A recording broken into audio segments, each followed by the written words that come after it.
নমস্কার দর্শক বন্ধুরা, আমার চ্যানেলে সবাইকে স্বাগতম। আজকে আমি সুন্দর একটা রেসিপি নিয়ে হাজির হলাম। বেঙ্গলি ফুড অলরেডি, কিন্তু এটা খুবই সুন্দর ইজিলি রেসিপি।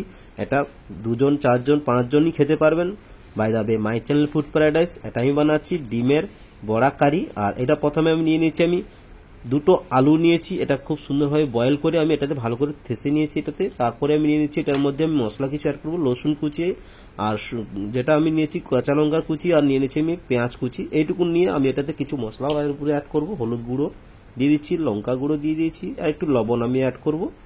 দিয়ে এটাতে আমি এটাতে ভালো করে মেখে নেবো এই হাতের তালু দিয়ে। আর এটা হাতে তালু দিয়ে না মাখলে কিন্তু এটা ভালোভাবে মিক্স হবে না। চামচ দিয়ে মিক্স করলে কিন্তু এটা ভালোভাবে মিক্স করতে পারবে না। তার জন্য এটা হাতের মধ্যেই মিক্স করে নিতে হবে। তো এটা ভাবে ভালো করে মিক্স করে নেওয়ার পরে এটা আমি দিয়ে দিচ্ছি 3টে ডিম, এটা ফাটিয়ে রেখেছিলাম।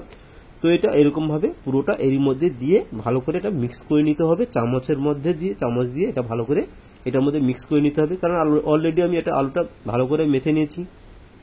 এরপরে এর মধ্যে আমি 3টে ডিম দিয়ে ভালো করে মিক্স করে নিয়েছি, জাস্ট এরকম ভাবে একটু লুজ হয়ে থাকবে।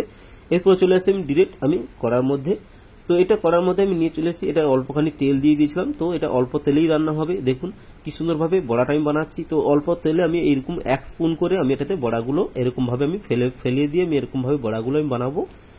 তো সুন্দর সবগুলো আমি একসঙ্গে পরপর দিয়ে দিয়েছি। এরপরে এরকম ভাবে দিয়ে দেওয়ার পরে দেখুন কি সুন্দর ফুলেও যাবে। আর এরকম ভাবে আমি এটা উল্টিয়ে দিচ্ছি, পরপর একটা একটা করে আমি এটাতে ভালো করে আমি উল্টে দেবো।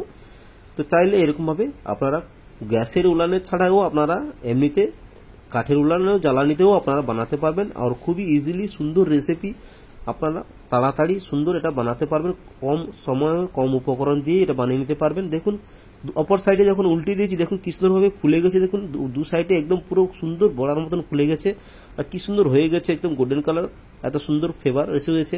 তো এখন পরপর এটা আমার রেডি হয়ে গেছে। এটা আমি উঠিয়ে নিয়েছি, সবগুলো এরকম ভাবে আমি বানিয়ে নিয়েছি। তো ওই করার মধ্যে আমি অল্পখানি তেল দিয়ে আমি প্রথমে দিয়েছি আমি তেজপাতা দিয়ে দিচ্ছি একটা। তো দিয়ে দিচ্ছি আমি জিরে ফোড়ন, এটার মধ্যে ফোড়নের মধ্যে আর কিছু দেবো না। তো এটাতে ভালো করে একটু মিক্স করে নিচ্ছি, জিরাটা ফেটে গেছে। এরপর আমি দিয়ে দিচ্ছি পেঁয়াজটা, আমি গ্রেট করে রেখেছিলাম, চাইলে আপনারা পিষে নিতে পারেন। তো এটা এরকম ভাবে আমি এটা ভালো করে আমি পেঁয়াজটা মেরে নেব, একটু গোল্ডেন কালার করে নেবো। যতক্ষণ না পেঁয়াজটা মরছে ততক্ষণ অবধি আমি এটাতে ভালো করে মিক্স করে নিচ্ছি।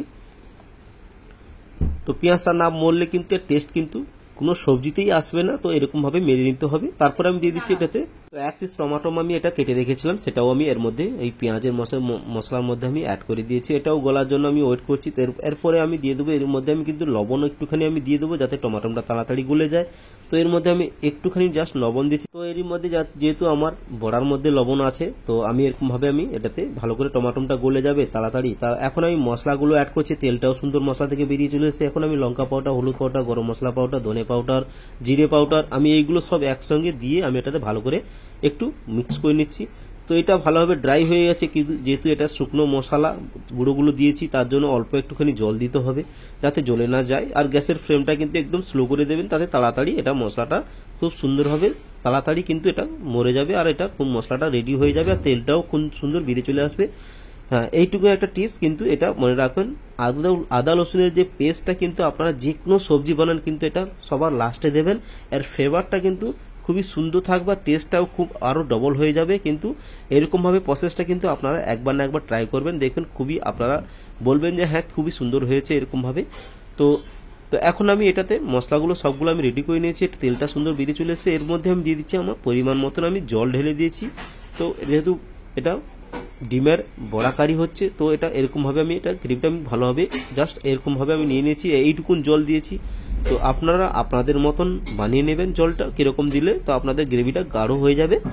তো আমার হয়েছিল 3টা ডিমের বড়া হয়েছিল, কিন্তু 15 পিসটা হওয়ার জন্য তাহলে আমি জলটা এরভাবে দিয়েছি, তাহলে কিন্তু বড়াটা দিয়েছি দেখুন।